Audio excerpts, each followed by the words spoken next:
In 13th century India, certain parts of the country were under the rule of King Narasimhadeva from the Eastern Ganga Dynasty.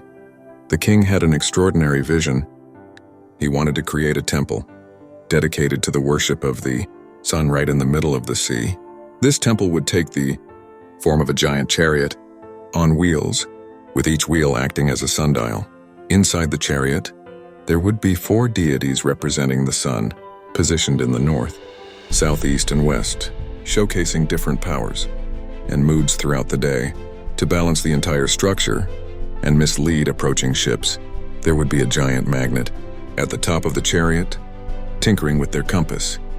The construction of this magnificent temple began with small ships loaded with sand, soil, and stones being carried to the middle of the sea. Unfortunately, all their efforts were in vain, as everything was washed away by the mighty tides, making it seem like an impossible mission. One afternoon, the desperate king left his palace in frustration, disguised as an ordinary man. He wandered the untouched countryside of coastal India on horseback, feeling famished and thirsty. Finally, he arrived at a small, thatched house at the end of a village and knocked on the door for some help. The old lady, who answered the door, unaware of his true identity, kindly offered him water and a hot meal as a gesture of hospitality. Lost in his own thoughts, the king absent-mindedly dipped his finger into the hot meal and burned himself. Observing his pain, the old lady remarked sarcastically, "Young man, you seem to be as foolish as the king of our land.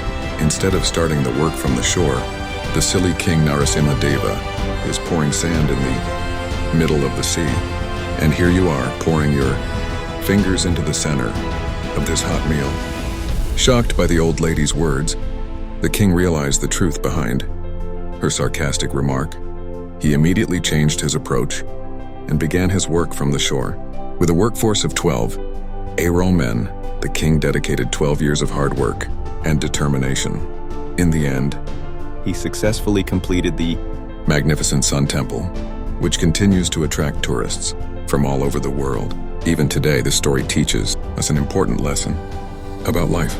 It reminds us not to blindly throw ourselves into something without any knowledge or understanding. We should seek advice from people who know their business, read and research to gain a clear understanding, and think carefully before taking action.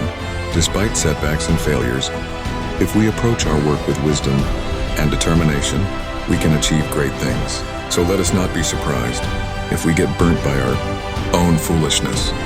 Just like the king learned from pouring his fingers into that hot meal. Stay blessed and motivated. Thanks for watching.